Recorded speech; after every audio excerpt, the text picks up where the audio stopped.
इस वक्त हम छतरपुर के सर्किट हाउस में हैं, जहां जाति जनगणना को लेकर बिहार सरकार ने गणना शुरू करवा दी। उसके लेकर मध्य प्रदेश में लगातार मांग की जा रही थी। यहां भी जाति जनगणना को लेकर हमारे साथ हैं ओबीसी के प्रदेश अध्यक्ष प्रदीप चौरसिया।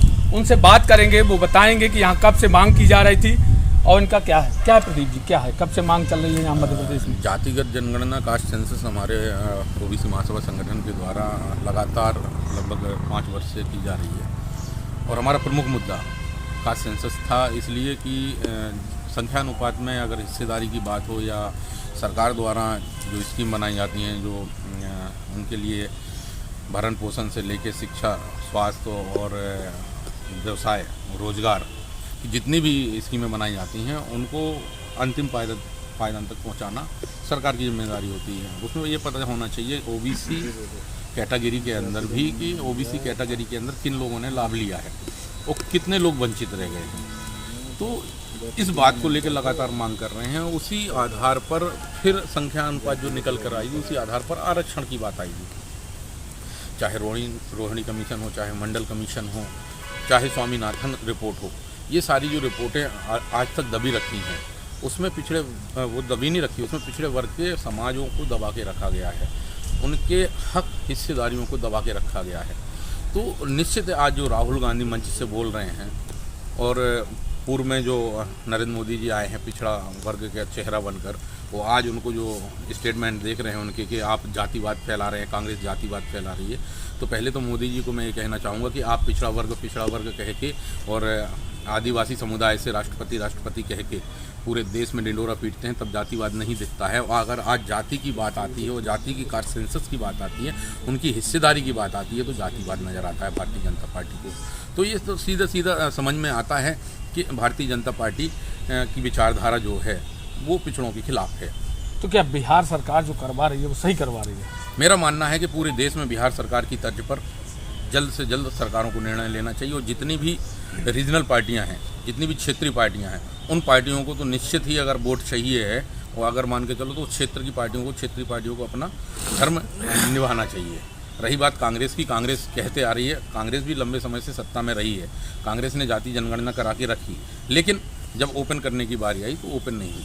अब राहुल गांधी चूँकि एक युवा नेतृत्व, ये कि युवा हैं और पहले की कांग्रेस में और वर्तमान की कांग्रेस में काफ़ी अंतर समझ में आ रहा है। अगर मान के चलो वो कह रहे हैं तो निश्चित है ओबीसी समुदाय इसकी उनकी ओर देख रहा है।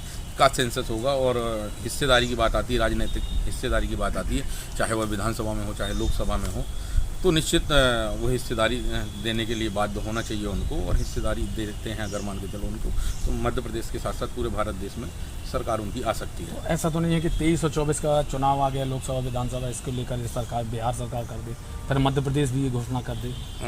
चूँकि चुनावी वर्ष है तो सीधी सी बात है कि ये एक बड़ा विस्फोट हुआ है और आंकड़े सामने आए हैं। अगर आंकड़े सामने आए हैं तो कोई फर्जी आंकड़े तो है नहीं है। हर दूसरा व्यक्ति पिछड़ा वर्ग से आता है, फिर हमारे दलित समुदाय, आदिवासी समुदाय से आता है। अब आंकड़े जो निकल के आए हैं 63-63% मायने रखते हैं, 63%। अब पूरे देश की अगर गणना होगी तो फिर हमारे लोग सत्ता संसाधन में क्यों नहीं है, मीडिया हाउस में क्यों नहीं है, शिक्षण संस्थानों में क्यों नहीं है, यूनिवर्सिटियों में डीन क्यों नहीं है, मेडिकल कॉलेजों में क्यों नहीं है, पुलिस प्रशासन में क्यों नहीं है, कलेक्टर क्यों नहीं है, ओएसडी क्यों नहीं है, मंत्रालयों में क्यों नहीं है, विधान सभाओं में क्यों नहीं है, लोकसभाओं में क्यों नहीं है? जो हमारी संख्या है, संख्या अनुपात में होना चाहिए ना। तो वही नारा आज बुलंद हुआ पुनः, 100 में शोषित 90 हो, 90 भाग हमारा है, धन धरती का, राजपाट का। तो बात इस नारे के पीछे हत्या कर दी गई, इस नारे के पीछे हत्या कर दी गई। हम अपनी हिस्सेदारी मांग रहे हैं। इस देश की 100 रोटी हैं तो 100 रोटियों में सबकी हिस्सेदारी है ना, कि एक आदमी ही 50 डकार जाए तो वो उनका लाला जी का पेट भर जाए और बाकी लोग कुपोषण का शिकार हो जाए। तो ये व्यवस्था जो है, संख्या भारी है नहीं, जिसकी जितनी संख्या भारी उसकी उतनी हिस्सेदारी, तो ये निश्चित है। ये 2023 मध्य प्रदेश से ही तय हो जाएगा। हम मध्य प्रदेश के निवासी हैं तो मध्य प्रदेश से ही तय हो जाएगा। अगर कांग्रेस हिस्सेदारी देने में आनाकानी करती है तो 23 में अगर ये हिस्सेदारी अगर मान के चलो नहीं देते हैं तो 24 इनके लिए भी कठिन होने वाली है। तो 23 में क्या विपरीत जाएगा ओबीसी समाज पूरा? ये तो सारी चुनाव है 23 का, तो विधानसभा चुनाव अभी देखो हमारी लगातार बैठकें चल रही हैं और लगातार संवाद चल रहा है। संवाद में जैसे ही मान के चलो जो भी निर्णय होता है उस निर्णय के आधार पर ही हम आगे कदम उठाएंगे। और नहीं तो फिर देखते हैं आगे क्या करना है। संगठन के सारे लोग बैठ के और निर्णय करेंगे। अभी तक तो हमें जहाँ तक लग रहा है आशा और उम्मीद की किरण नज़र आ रही है। तो जो राहुल गांधी जो आज बोल रहे हैं, ये सारे ज्ञापन, सारे प्रदर्शन में जो हमारी मांगें थी वही राहुल गांधी जी बोल रहे हैं। और भी है हमारे साथ हैं लोकेन जी, उनसे भी बात करते हैं। लोकेन जी, क्या है? देखिए, जो हमारी बिहार सरकार ने किया है वो एकदम आगे आके सबसे पहले उन्होंने जातीय जनगणना कराई है और उसमें जो वोट प्रतिशत निकल कर आया है, जो जनसंख्या का प्रतिशत निकल कर आया है, वो एकदम चौंकाने वाला है।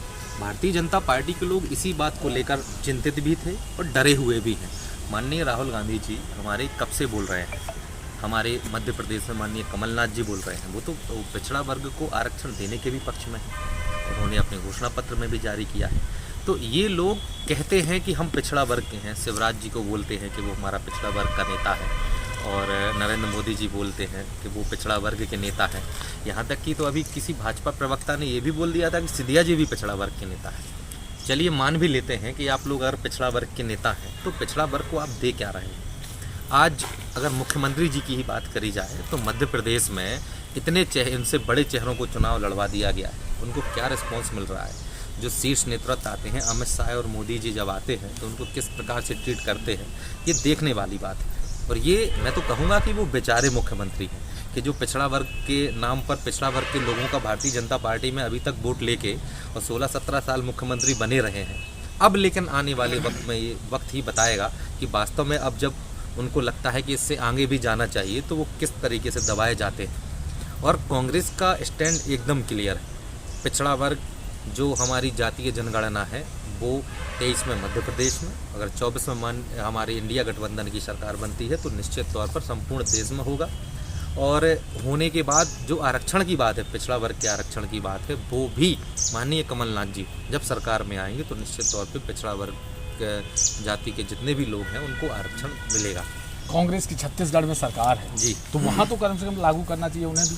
देखिए, छत्तीसगढ़ में सरकार हो चाहे कर्नाटका में सरकार हो, अब चूंकि ये सब इलेक्शन मोड में है, बात समझना। तो बिहार में अभी इलेक्शन नहीं है यहाँ पे, जहाँ पे इलेक्शन मोड में है, तो यहाँ पे इलेक्शन मोड में ये लोग चाहते हैं कि इस बार जब हम लोगों की सरकार बनेगी तो हम लोग वहाँ पे जातीय जनगणना कराएंगे। क्योंकि कांग्रेस का स्टैंड एक मैं आपको फिर से क्लियर कराना चाहता हूँ, क्योंकि कांग्रेस क्षेत्रीय पार्टी नहीं, कांग्रेस एक राष्ट्रीय पार्टी है। तो उनका जो देखने का नज़रिया है वो ये है कि हमारे संपूर्ण देश में होनी चाहिए। उसमें से जब ये सभी लोग कहेंगे तो निश्चित तौर पे देश में होगा। इसीलिए हम लोग थोड़ा सा इंतजार कर रहे हैं, कांग्रेस पार्टी थोड़ा वेट कर रही है।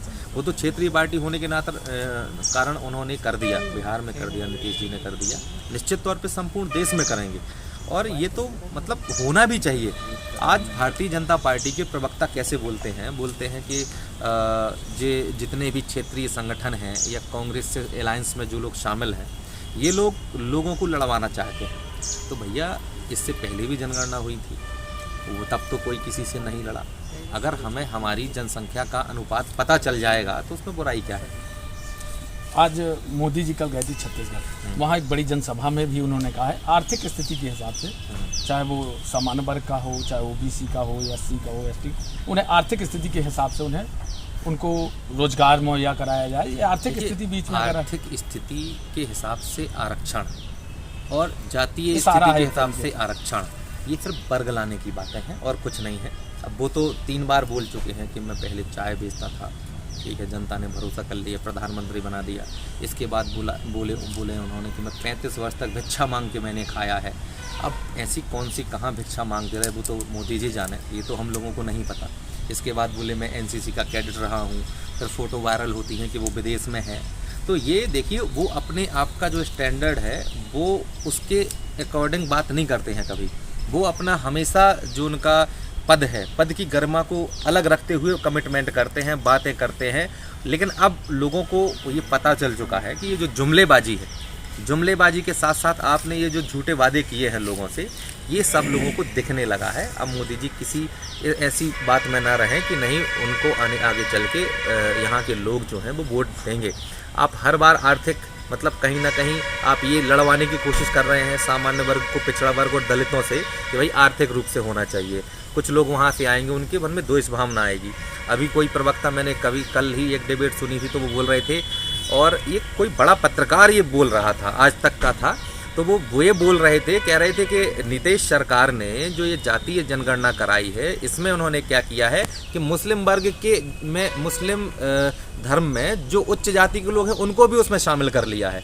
तो देखिए, घूम फिर के एक जो उनको पॉइंट चाहिए ना, वो तलाश में रहते हैं कि कैसे हम हिंदू मुस्लिम, कैसे अगड़ा पिछड़ा, कैसे दलित को यादव से लड़ाए, इस प्रकार का कहीं ना कहीं वो कमी निकाल लड़े और इसके बाद फिर उनकी पार्टी को इसका लाभ मिले। जबकि बात अपन रोजगार की करें, आप अच्छे शिक्षा संस्थान की बातें करें तो इन पे उनका कोई ध्यान नहीं है।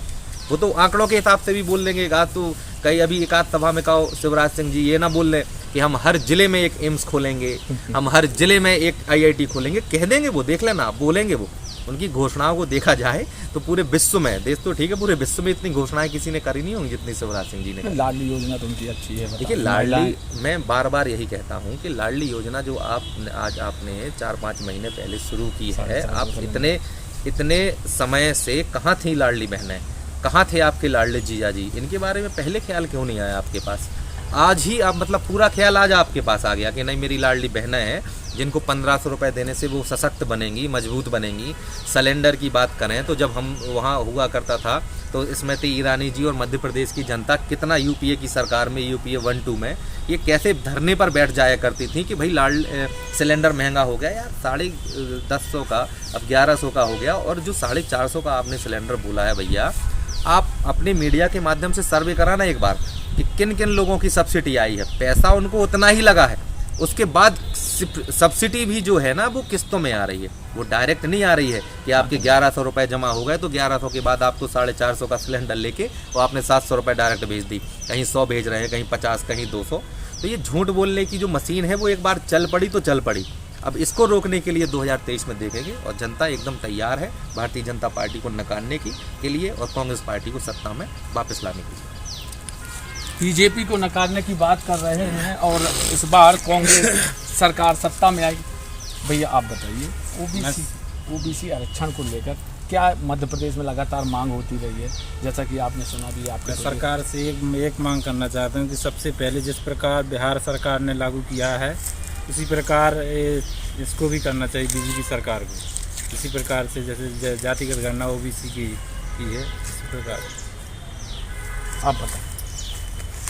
जिस तरीके से बिहार की सरकार ने जातिगत जनगणना कराई है, उसी आधार पर पूरे देश के अंदर या तो भाजपा पार्टी को ये फैसला लेना चाहिए कि मैं जातिगत जनगणना करा रहा हूँ, क्योंकि जिस तरीके से देश के अंदर अभी हाल में आप देख रहे हैं कि बिना आंकड़े के जो न्यूज़ चैनल हैं, बिना आंकड़े के लोग बता रहे थे। आप चाहे उत्तर प्रदेश में देख लीजिए, कहीं ये बता देते हैं कि ये जाति 12% से 15% है, और जब अभी बिहार में जनगणना हुई वहाँ पर भी ये मीडिया वाले बता रहे थे कि ये समाज इतने परसेंट ज़्यादा है, 10% से 15%, और जब आज जनगणना हुई उससे ये पता चला कि वो 2% से 3% है। ये घोटाला लगातार फर्जी आंकड़ों के माध्यम से पूरे देश में ओबीसी वर्ग का जो हिस्सा लूटा जा रहा है, वो हर तरीके से ओबीसी वर्ग को राष्ट्रीय स्तर पर जो आरएसएस की विचारधारा है और जो भाजपा की विचारधारा है, उस विचारधारा से पूरे देश में ओबीसी वर्ग का हिस्सा लूटने का काम किया जा रहा है और ओबीसी वर्ग को कमज़ोर करने का पूरा इनका षड्यंत्र है कि हर तरीके से ओबीसी वर्ग को हम कमज़ोर कर देंगे तो ओबीसी वर्ग अपना हक नहीं ले पाएगा, और हक नहीं ले पाएगा तो ये लड़ नहीं पाएंगे और खड़े नहीं हो पाएंगे अपने हक के लिए। तो हमारी ये मांग है कि पूरे देश के अंदर पहले तो जातिगत जनगणना होनी चाहिए, और जो पार्टियां, चाहे वो कांग्रेस पार्टी हो, चाहे वो आम आदमी पार्टी हो, चाहे सपा हो, कोई भी पार्टी अगर ये बोल रही है कि हम जातिगत जनगणना करा रहे हैं, तो ये पार्टियां अपने पार्टी के अंदर लोकतंत्र काम नहीं कर रहा है, संविधान काम नहीं कर रहा है। लेकिन आप अपने अगर हिस्सेदारी की बात कर रहे हैं, जातिगत जनगणना की बात कर रहे हो, राहुल गांधी जी हर 40 मिनट में 30 मिनट तक ये बोल रहे हैं कि ओबीसी वर्ग का हिस्सा कहाँ जा रहा है। भैया बार बार ये बोल रहे हैं कि केंद्र में 90 सेक्रेटरी बने हुए हैं, जिसमें 3 ओबीसी वर्ग के लोग हैं, बाकी एक विशेष जाति के लोग हैं। तो अगर मैं ये कहना चाहता हूँ कि अगर राहुल गांधी जी हर बार ओबीसी वर्ग पे अड़ जाते हैं और खड़े हो जाते हैं, तो हमारी ये मांग है कि मध्य प्रदेश में फ़िलहाल में चुनाव का माहौल बना हुआ है, और अगर ये चाहते हैं कि हम ओबीसी वर्ग को हिस्सेदारी देना चाहते हैं, तो सबसे पहले उन्हें अपनी पार्टी के अंदर देखना चाहिए कि हम मध्य प्रदेश में ओबीसी वर्ग को कितनी हिस्सेदारी दे रहे हैं। अगर मध्य प्रदेश के अंदर ओबीसी वर्ग को, आप ये समझ लीजिए कि बिहार में 63% है, 63.5%, इसी आधार पर अगर ये मध्य प्रदेश के अंदर ओबीसी वर्ग को सीटें देने का काम करेंगे विधानसभा सीटों में, तो निश्चित मानिए कि बदलाव होगा। और ये भी ओबीसी वर्ग को भी भरोसा होगा कि हाँ, आप आगे आके अगर आपकी सरकार आएगी तो आप निश्चित तौर पर ओबीसी वर्ग की जाति का जनगणना कराएंगे और उसको हिस्सा देने का काम भी करेंगे। और चाहे नौकरी के क्षेत्र में हो, चाहे व्यापार के क्षेत्र में हो, चाहे मेडिकल के क्षेत्र में हो, आप निश्चित तौर पर भरोसे के हिसाब से अगर चुनाव के पहले आप ये काम करते हैं, ओबीसी वर्ग को हिस्सेदारी देने का काम कर रहे हैं, तो निश्चित तौर पर ओबीसी वर्ग को भरोसा हो जाएगा कि हाँ, अगर ये सरकार आएगी तो आप हमें हिस्सेदारी देने के लिए निश्चित तौर पे हमारे साथ में हमारा काम करेंगे और हमारी हकदारी की बात करेंगे। और अगर ऐसा नहीं करते हैं मध्य प्रदेश में, अगर ऐसा नहीं करती है कांग्रेस पार्टी के अंदर हिस्सेदारी नहीं देती है, तो फिर ये ओबीसी वर्ग को भरोसा नहीं होगा कि आगे चल के, क्योंकि अभी 70 साल से कांग्रेस की सरकार रही, 70 सालों में इन्होंने ओबीसी वर्ग के सारे हक अधिकार छीनने का काम किया है। अगर इनको इतना ही था कि हम ओबीसी के साथ में मिलकर काम कर रहे हैं, तो आप देख लीजिए ऐसा कोई भी जिला नहीं है जहां पर एक विशेष जाति के नेताओं को खड़ा किया जाता है और ओबीसी वर्ग के नेताओं को दरकिनार किया जाता है। वो 30 40 साल संघर्ष करते हैं पार्टियों में और उनकी ज़िंदगी ख़त्म हो जाती है, वो टिकट नहीं लेकर आ पाते हैं। वो क्या कारण है? यही कारण है कि जिस तरीके से जो दोनों पार्टियां एक विचारधारा को एक पार्टी से दूसरी पार्टी में फॉरवर्ड करते हैं। अभी तो चुनाव है, चुनाव के समय तो दोनों पार्टियां वादा कर लेंगी कि सरकार बनने दो, हम कर देंगे। हाँ, तो यही तो मैं बोल रहा हूँ कि अब ये बात, हमें इनके वादे पर भरोसा नहीं है। हमारा भरोसा ये है कि चुनाव आ रहा है, जो भी पार्टी संख्या के अनुपात में अगर मध्य प्रदेश सीटों का वितरण करेगी, तब भरोसा होगा ओबीसी वर्ग को। क्योंकि हमारी संख्या अगर सदन में नहीं होगी, ये जिस तरीके से अभी महिला आरक्षण उन्होंने पारित किया है, 33% आरक्षण पारित किया है और ओबीसी का मुद्दा गरमाया हुआ है, तो उस हिसाब से अगर मध्य प्रदेश पूरे देश के अंदर महिलाओं के लिए इन्होंने एक शब्द नहीं बोला, भाजपा के लोगों ने, इन्होंने ये बोल दिया कि 33% हमने महिलाओं को आरक्षण दे दिया। अब ये करेंगे क्या पार्टियों के अंदर? अभी आप मध्य प्रदेश की, मैं छतरपुर की बात कर रहा हूँ, छतरपुर में बाहुबली कौन नेता बने हुए हैं, किसको बाहुबली बनाया जा रहा है, कौन पार्टियाँ बना रही हैं? अगर महिला आरक्षण की बात आएगी तो महिला आरक्षण में यही बाहुबली अपनी पत्नी को उतार देंगे, अपनी बहू को उतार देंगे और अपनी बहन को उतार देंगे, ठीक है। और ओबीसी वर्ग का कहाँ जाएगा? ओबीसी वर्ग आप देख लीजिए, छतरपुर में 70 सालों में कांग्रेस ने एक नेता नहीं खड़ा कर पाया कि हम ओबीसी वर्ग को उसकी ताकत के अनुपात में टिकट देने का काम करें। ये सिर्फ अपने गुलामों को, जो उनके गुलाम होते हैं कि भाई हमने आपको खड़ा, ये पुतला बना दिया और इसको चुनाव जिता दो, वो उनकी मजबूरी हो जाती है। जिस तरीके से आरक्षण हो गया, एक छतरपुर की बड़ा महिला विधानसभा है, वहाँ पर उनकी मजबूरी है कि हम ओबीसी वर्ग को हमें टिकट देना है, क्योंकि वहाँ पे कोई दूसरा जीत नहीं सकता है, वहाँ पे उनकी आबादी नहीं है। लेकिन आप राजनगर में देख लीजिए, राजनगर में भी ओबीसी वर्ग की आबादी कम से कम 70% के ऊपर है। मैं गारंटी के साथ में कहता हूँ कि ओबीसी वर्ग की आबादी राजनगर विधानसभा में 70 से ऊपर है, लेकिन वहाँ पर कभी भी ओबीसी वर्ग को टिकट नहीं दी जाती। या तो ग्वालियर से उठा के लेके आ जाते हैं या उत्तर प्रदेश से उठा के लेके आ जाते हैं। इस तरीके से ओबीसी वर्ग को सीधे तौर पर दोनों पार्टियां ख़त्म करने का काम कर रही हैं। हमें भरोसा तभी होगा जब ये दोनों पार्टियां चुनाव के पहले ओबीसी वर्ग को प्रत्याशी बनाएंगी, वो संख्या के अनुपात में बनाएंगी, तभी ये हो पाएगा। ये थे हमारे साथ ओबीसी के।